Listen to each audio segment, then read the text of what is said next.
பெண்கள் மட்டும் வாழுற ஒரு அழகான கிராமம். அப்படி ஒரு இடம் நம்ம உலகத்துல இருக்கு. அங்க ஆண்களுக்கு அனுமதி இல்ல. பெண்கள் தான் ராணி.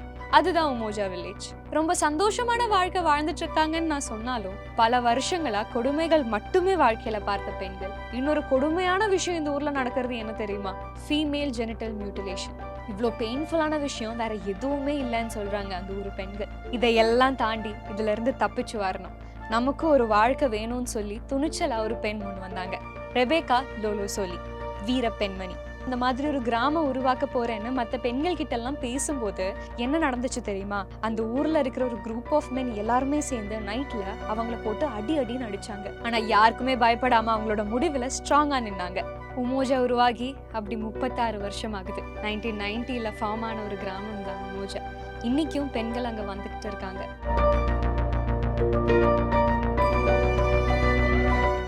பெண்கள் மட்டும் வாழுற ஒரு அழகான கிராமம். அப்படி ஒரு இடம் நம்ம உலகத்துல இருக்கு. அங்க ஆண்களுக்கு அனுமதி இல்ல. பெண்கள் தான் ராணி. ரொம்ப சந்தோஷமா வாழ்க்கைய நடத்தி கொண்டு வர, ஆண்களை டிபெண்ட் பண்ணாம சொந்த தொழில் பண்ணி வாழ்ந்து வர கொஞ்சம் பெண்கள். அதுதான் உமோஜா வில்லேஜ். ஆப்பிரிக்கா நார்த் கென்யால சம்புரு ட்ரைப்ஸ் வாழுற இடம் தான் இது. இப்படி பெண்களுக்குன்னு நிஜமாவே ஒரு இடம் இருக்கா? இது எப்படி சாத்தியம்? அப்பனா இது உருவாகிறதுக்கு உண்டான காரணம் என்ன? இதெல்லாம் தெரிஞ்சுக்கிறதுக்கு உங்களுக்கு ஆர்வம் இருக்கும் இல்லையா? எனக்கும் இருந்துச்சு. அப்படிதான் இந்த கிராமத்தை பத்தி படிக்க ஆரம்பிச்சேன். ரொம்ப சந்தோஷமான வாழ்க்கை வாழ்ந்துட்டு இருக்காங்கன்னு நான் சொன்னாலும், பல வருஷங்களா கொடுமைகள் மட்டுமே வாழ்க்கையில பார்த்த பெண்கள் எப்படியாச்சும் இந்த ஊர்ல இருந்து ஓடி வந்துடணும்னு சொல்லி கொஞ்சம் பேர் சேர்ந்து உருவாக்குன ஒரு கிராமம் தான் உமோஜா. அந்த கிராமத்தை பத்தி சொல்றதுக்கு முன்னாடி அவங்க ட்ரைப் பத்தி சொல்றேன். சம்புரு ட்ரைப். இங்க ஆண்களுக்கு தான் முக்கியத்துவம். ஆணாதிக்க சமூகம் தான். பெண்களுக்கு பேசுறதுக்கு கூட உரிமை இல்லை. ஆண்கள் என்ன சொல்றாங்களோ அதை தான் பெண்கள் பண்ணணும். வேலைக்கு போக கூடாது, அதை பண்ணக்கூடாது, இதை பண்ணக்கூடாது, இப்படி நிறைய ரூல்ஸ் இருக்கு. இதெல்லாம் ஒரு பக்கம் இருக்கட்டும். இன்னொரு கொடுமையான விஷயம் இந்த ஊர்ல நடக்கிறது என்ன தெரியுமா? Female genital mutilation. அப்படின்னா என்னன்னு சொல்றேன். பெண்களோட பெண் உறுப்புல பிளேடை வச்சு அறுத்து தையல் போடுவாங்க. இதுதான் ஃபீமேல் ஜெனிட்டல் மியூட்டிலேஷன். இது ஒரு ரிச்சுவலாவே அந்த ஊர்ல ஃபாலோ பண்றாங்க. இந்த விஷயம் பண்ண போற பொண்ணோட வயசோ அவங்களோட ஹெல்த் கண்டிஷனோ எதுவுமே பார்க்காம தான் இதை பண்றாங்களாம். 5 வயசு குழந்தையில இருந்து இதை பண்ண ஆரம்பிக்கிறாங்க. யோசிச்சு பாருங்களேன், எவ்வளோ கொடுமையா இருக்கும். அந்த ஊர்ல இருக்கிற ஒரு வயசான பாட்டி தான் இந்த ரிச்சுவல் பண்ணுவாங்க. துரும்பு பிடிச்ச பிளேடோ கத்தியோ என்ன இருக்கோ அதை வச்சு பெண் உறுப்பை கிழிச்சு தையல் போடுவாங்க. பீரியட்ஸ் வரும்போது பிளட் வரத்துக்கு மட்டும் ஒரு சின்ன ஸ்பேஸ் விட்டுட்டு மற்றது எல்லாமே கிழிச்சு தையல் போட்டுருவாங்க. ப்ராப்பரான எந்த ஹெல்த் ப்ரிகாஷன்ஸுமே எடுக்காம, ஹெல்த் கைட்லைன்ஸுமே ஃபாலோ பண்ணாம தான் இந்த விஷயம் அவங்க பண்ணிக்கிட்டு இருக்காங்க. இவ்வளோ பெயின்ஃபுல்லான விஷயம் வேற எதுவுமே இல்லைன்னு சொல்றாங்க அந்த ஊர் பெண்கள். இது பண்ணதுக்கு அப்புறம் நடக்க முடியாது, உட்கார முடியாது, ஏன் யூரின் கூட போக முடியாது. இதோட ரிசல்ட் எங்க வரைக்கும் போயிருக்கு தெரியுமா? ப்ராப்பரா பண்ண தெரியாம தப்பான முறையில பண்ணி நிறைய பெண்கள் அவங்களோட உயிர் இழந்திருக்காங்க. ப்ராப்பரா ட்ரீட் பண்ணாம, செப்டிக் ஆகி, கிளீன் பண்ணாம, துரும்பு பிடிச்ச கத்தி யூஸ் பண்ணி நிறைய காரணங்கள் இருக்கு. கொடுமைதான்ல.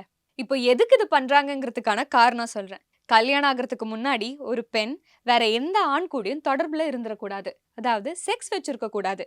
அதுக்காக தான் இந்த விஷயம் அவங்க பண்றாங்க. அப்படி ஒரு பெண் கல்யாணம் ஆகுறதுக்கு முன்னாடியே வேற யார் கூடயாச்சும் செக்ஸ் பண்ணியிருந்தாங்கன்னா, அந்த கணவர் அவங்கள கொலை பண்ண கூட தயங்க மாட்டாங்களாம். இப்படி அந்த ஊர்ல பெண்களை ஒரு பொருளா மட்டும்தான் ஆண்கள் பாக்குறாங்க. இங்க நடக்கிற கல்யாணம் கூட கொடுமையா தான் இருக்கும். 10 வயசு குழந்தையா 60 வயசு தாத்தா கூட கல்யாணம் பண்ணி வைப்பாங்க. இங்க பெண்களுக்கு ஒப்பீனியனே கிடையாது. எனக்கு இது பண்ணணும், எனக்கு இது பண்ண வேண்டாம், எதுவுமே அவங்களால சொல்ல முடியாது.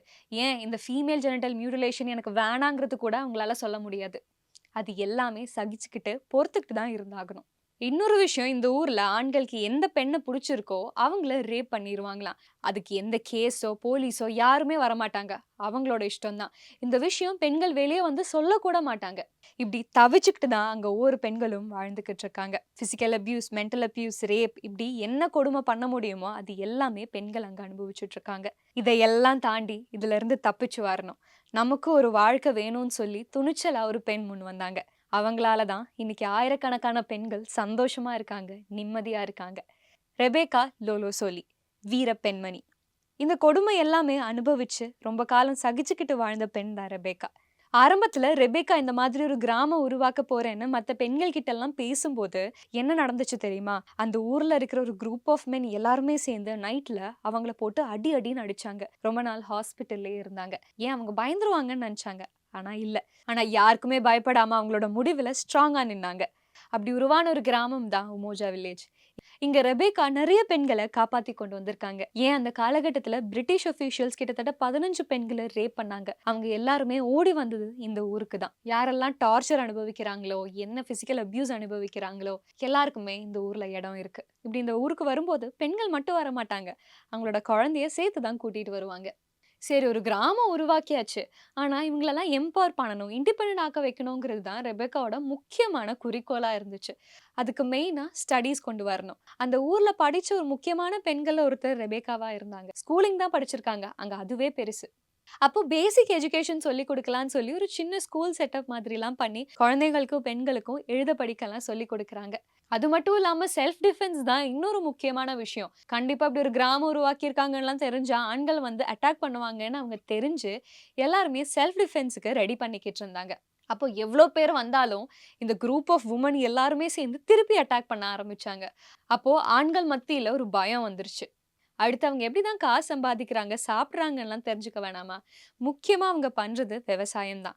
விவசாயத்துல இருந்தே அவங்களுக்கு பாதி காசு வந்துரும். அவங்களுக்கு சாப்பிடறதுக்கான உணவும் அதுல இருந்தே வந்துரும். அடுத்து என்னன்னா, அவங்களோட ட்ரெடிஷனல் ஜுவல்லரி இருக்குல்ல, அவங்க கழுத்துல போட்டிருக்கிறது, கையில போட்டிருக்கிறது எல்லாமே ரொம்ப ரிச்சா இருக்கும் அத பார்த்தாலே. அது எல்லாமே அந்த ஊர் பெண்கள் கையாலேயே பண்ணுவாங்க. அப்போ டூரிஸ்ட் பீப்பிள்ஸ் வந்தா அவங்களுக்கு விக்கலாம். அது வழியா அவங்களுக்கு காசு வரும். அப்படி பார்த்தீங்கன்னா, அவங்களுக்கு காசு வர இன்னொரு முக்கியமான வழி டூரிசம் தான். அப்படி நீங்க பார்த்தீங்கன்னா, அந்த ஊருக்கு உள்ள போகும்போதே ஒரு என்ட்ரி கேட் மாதிரி வச்சிருப்பாங்க. அங்க பெண்கள் தான் இருப்பாங்க. நீங்க காசு குடுத்தது தான் உள்ள போணும். அது ஒரு வழி. அது இல்லாம உள்ள இடம் சுத்தி பார்க்கறதுக்கு டூரிஸ்ட் கைடு இந்த மாதிரி கொஞ்சம் பெண்கள் இருக்காங்க. இப்படிலாம் தான் அவங்களோட வாழ்க்கைய அவங்க வாழ்ந்துட்டு இருக்காங்க. ஆனா, ரொம்ப சந்தோஷமா, ரொம்ப நிம்மதியா இருக்காங்க. யாரும் அவங்கள அட்டாக் பண்றதுக்கு இல்ல, அப்யூஸ் பண்றதுக்கு இல்ல, திட்டுறதுக்கு இல்ல.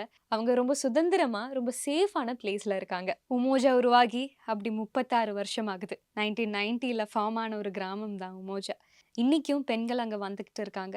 ஆனா, அங்க வந்ததுக்கு அப்புறம் ரொம்ப சேஃபா இருக்காங்க. அங்க போனீங்கன்னா, அங்க இருக்கிற ஒவ்வொரு பெண்களுக்கும் சொல்றதுக்கு அவ்ளோ பெயின்ஃபுல்லான கதைகள் இருக்கும்.